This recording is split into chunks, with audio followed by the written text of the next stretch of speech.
Right கவனி. இந்த problem எதுக்கு எடுத்தனா டாப்லயோ பாட்டம்லயோ கட் பண்ணா நமக்கு எப்பவுமே ரெண்டு கார்னர் கிடைக்கும். டாப்ல இல்ல பாட்டம்ல கட் பண்ணா எனக்கு எப்பவுமே நமக்கு ரெண்டு கார்னர் கிடைக்கும். அது கோன் சிலிண்டரா இருந்தாலும் கார்னர் தான் ஃபார்ம் ஆகுமே தவிர பாயிண்ட் ஃபார்ம் ஆகாது. நல்லா ஞாபகம். கோன்ல வந்து இதுல வந்து சிலிண்டர் வரதுல தான் நம்ம என்ன சொல்லுவோம், பாயிண்ட்னு சொல்லுவோம். ஓகேவா? ஆனா கோனா இருந்தாலும் சிலிண்டரா இருந்தாலும் பிரமிடா இருந்தாலும் பிரிசமா இருந்தாலும் டாப்ல இல்ல பாட்டம்ல கட் பண்ணா எனக்கு அங்க என்ன ஃபார்ம் ஆகும், கார்னர் ஃபார்ம் ஆகும். கார்னருக்கும் பாயிண்ட்க்கு என்ன வித்தியாசம் அப்படினா கார்னர்ன்றது நீ ஸ்கேல் வச்சு கனெக்ட் பண்ணுவ, அது வந்து பெர்ஃபெக்ட்டா ஸ்ட்ரைட்டா வரும். ஓகேவா? பாயிண்ட்ன்றது கர்வியா இருக்கும். ஓகேவா? அத ஃப்ரீ ஹேண்ட்ல கனெக்ட் பண்ணணும். ரைட்டா? சோ கார்னரும் பாயிண்ட் கனெக்ட் ஆச்சுனா அத கர்வியா தான் கனெக்ட் பண்ணணும். பாயிண்ட் கூட எதை கனெக்ட் பண்ணாலும் கர்வியா தான் வந்து கனெக்ட் பண்ணனும், ஸ்கேல் யூஸ் பண்ணனும். சோ அத மைண்ட்ல வந்து ஞாபகம் வச்சுக்கணும். சரியா? இப்போ வந்து எத்தனை ஜெனரேட்டர்ல கட் ஆயிருக்கோ அத்தனை பாயிண்ட் எனக்கு வந்து கிடைக்கும். சோ இங்க எனக்கு ஒரு ஜெனரேட்டர் AP ன்னு ஒரு ஜெனரேட்டர், இங்க வந்து பார்த்தனா BQ HW ன்னு ரெண்டு ஜெனரேட்டர். So 1 2 3 point. இங்க CR GB அப்படினு சொல்லிட்டு இங்க ரெண்டு ஜெனரேட்டர். So 3 + 2 5 generator. இங்க மேல வந்து CD FG ரெண்டு டாப் சர்க்கம்ஃபரன்ஸ். அங்க வந்து பார்த்தனா ரெண்டு கார்னர் கிடைக்குது. சோ 1 + 2 + 2 + 2 டோட்டலா 7 எனக்கு 15 வரும். அதுல 5 பாயிண்ட் 2 கார்னர். ஓகே, மொத்தம் 7 நேம்ஸ் கொடுக்கணும். அதுல 1 2 3 4 5 வந்து பாயிண்டா வரும். 6 7 கார்னரா கிடைக்கும். மொத்தம் 7 நேம்ஸ் வந்து கொடுக்குற மாதிரி இருக்கும். சோ ஸ்டார்டிங் ஃப்ரம் ஹியர் இங்க ஒரே ஒரு ஜெனரேட்டர் தான் இருக்கு 1. சோ இங்க ரெண்டு இருக்கு. ஃபர்ஸ்ட் விசிபிள் ஜெனரேட்டர் நேம் கொடுத்துறோம் 2. இங்க ஆக்சிஸ் முன்னாடி ஒரு ஜெனரேட்டர் பின்னாடி இருக்கு. சோ முன்னாடி இருக்க ஜெனரேட்டர் இருக்கு 3. டாப்ல இருக்க பாயிண்ட்க்கு கார்னர் நம்பர் 4. அதுக்கு அப்புறம் திருப்பி வந்து நாம என்ன பண்ணோம், கிட்டனுக்கு ரிவர்ஸ்ல வரணும். சோ இங்க பின்னாடி இதுக்கு ஒன்னு 5, இதுக்கு பின்னாடி 6, தென் 2 பின்னாடி 7. இங்க ஒரே ஒரு ஜெனரேட்டர் இருக்கதால ஒரே பாயிண்ட் தான் வரும். சோ டோட்டலா மொத்தம் 7 டைமிங்ஸ் வந்து கொடுத்துருக்கோம். ஓகேவா? இப்போ 1 எங்க இருக்கு, A க்கு P க்கு நடுவுல. AP ன்றது ஒரு ஜெனரேட்டர். இங்க இருந்து நான் ஒரு ஸ்ட்ரெயிட் லைன் போட்டனா AP ன்ற ஜெனரேட்டர் இங்க பாயிண்டா இருக்கும். ஓகேவா? அப்ப நான் இங்க இருந்து ஸ்ட்ரெயிட் லைன் போட்டா கரெக்ட்டா AP லயே 1 வந்து வரும். ஓகேவா? இது கோணா தான் இப்படி இருக்கும் ஜெனரேட்டர். இங்க சிலிண்டரா இருக்கதால ஜெனரேட்டர் இப்படி இருக்கு, வெர்டிகலா இருக்கு. அப்ப AP ன்ற ஜெனரேட்டர் இது ஒரு சிங்கிள் பாயிண்ட். அப்ப நான் இங்க பண்ணனா அந்த AP ன்ற பாயிண்ட்ல தான் வந்து என்ன பண்ணனும், 1 வந்து மார்க் பண்ணணும். சரியா?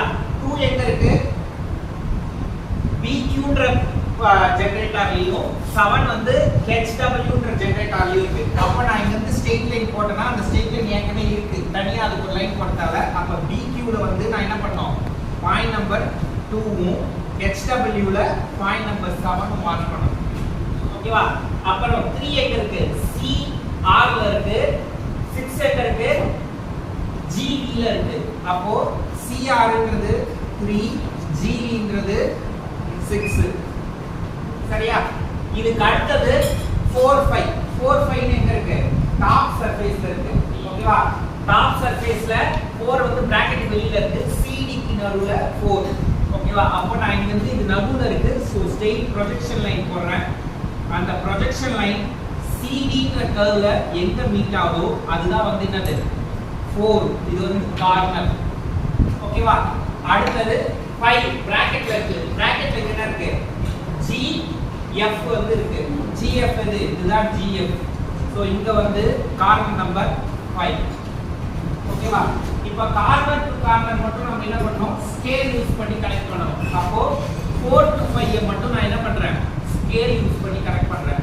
கார்னர்ல இருந்து பாயிண்டோ இல்ல பாயிண்ட் டு பாயிண்டோ எல்லாமே நம்ம என்ன பண்ணோம், ஃப்ரீ ஹேண்ட்ல கனெக்ட் பண்ணனும். அப்போ 4 to 3, 3 to 2, 2 to 1, 1 to 7, 7 to 6, then 6 to 5. இத எல்லாமே காம்பஸ் வச்சு அழகா வந்து என்ன பண்ணிடு, ஆர்க் வந்து போடு. சோ இதுதான் வந்து செக்ஷன் டி ஏரியா.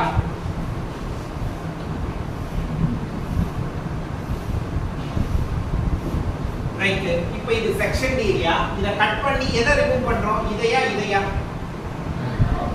இந்த பக்கத்துல இருக்கிறத ரிமூவ் பண்றோம், கட் பண்ணி இத ரிமூவ் பண்றோம். அப்ப இது வந்து அவைலபிள் போர்ஷன். கரெக்ட்டா?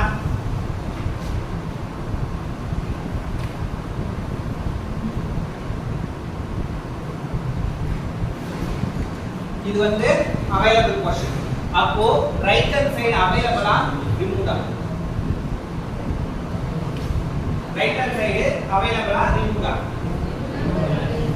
இந்த கட் பண்ணி லெஃப்ட்ல இருக்கிறத தான் ரிமூவ் பண்ணிருக்க. லெஃப்ட் சைடோட டாப் ஃபேஸ ரிமூவ் பண்ணிருக்க.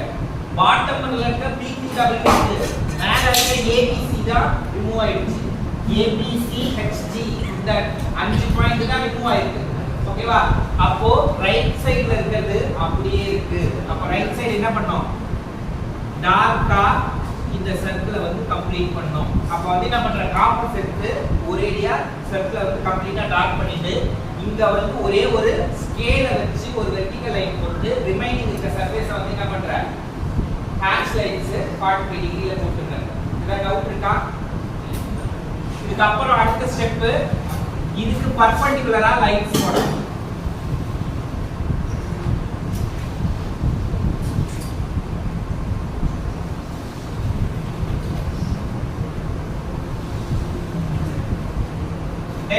இதுக்கு பர்பெண்டிகுலர் ஏற்கனவே வந்து டிராஃப்ட் ஸ்கேல் எடுத்துவாங்கன்னா யார் எடுத்து வந்த மாதிரி தெரியல.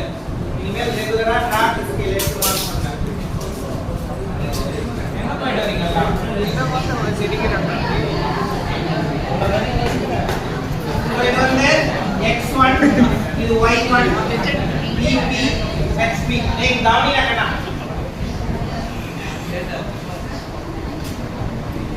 ஓகேவா? இதுக்கு அடுத்த ஸ்டெப் வந்து ரெஃபரன்ஸ் லைன்ல இருந்து பாயிண்ட் நம்பர் 1 மேல இருந்து எடுக்காத. ரெஃபரன்ஸ் லைன்ல இருந்து பாயிண்ட் நம்பர் 1 ஃபர்ஸ்ட் லைன் இது. சோ இங்க இருந்து நான் பாயிண்ட் நம்பர் 1 க்கு 1 1 1. ரெஃபரன்ஸ் லைன்ல இருந்து பாயிண்ட் நம்பர் 2 செகண்ட் லைன்ல ரெஃபரன்ஸ் லைன்ல இருந்து பாயிண்ட் நம்பர் 2 2 1 1. ரெஃபரன்ஸ் லைன்ல இருந்து பாயிண்ட் நம்பர் 7. ரெஃபரன்ஸ் லைன்ல இருந்து பாயிண்ட் நம்பர் 7 7 1 1. நீங்க கவனி. ரெஃபரன்ஸ் லைன்ல இருந்து பாயிண்ட் நம்பர் 3 3 1 1. ரெஃபரன்ஸ் லைன்ல இருந்து பாயிண்ட் நம்பர் 6 6 1 1. ஓகேவா? அதுக்கு அப்புறம் ரெஃபரன்ஸ் லைன்ல இருந்து point number corner number 4 corner number 5. சரியா? ரெஃபரன்ஸ் லைன்ல இருந்து கார்னர் நம்பர் 4 கார்னர் நம்பர் 5. இப்போ என்ன பண்றேன்னா 5 1யும் என்ன பண்ணிர? ஸ்கேல் வச்சு கனெக்ட் பண்ற. மீதி எல்லாத்தையுமே காம்பஸ் வச்சு கனெக்ட் பண்ண முடியாது. ஃப்ரீ ஹேண்ட்ல கர்வ் எடுத்து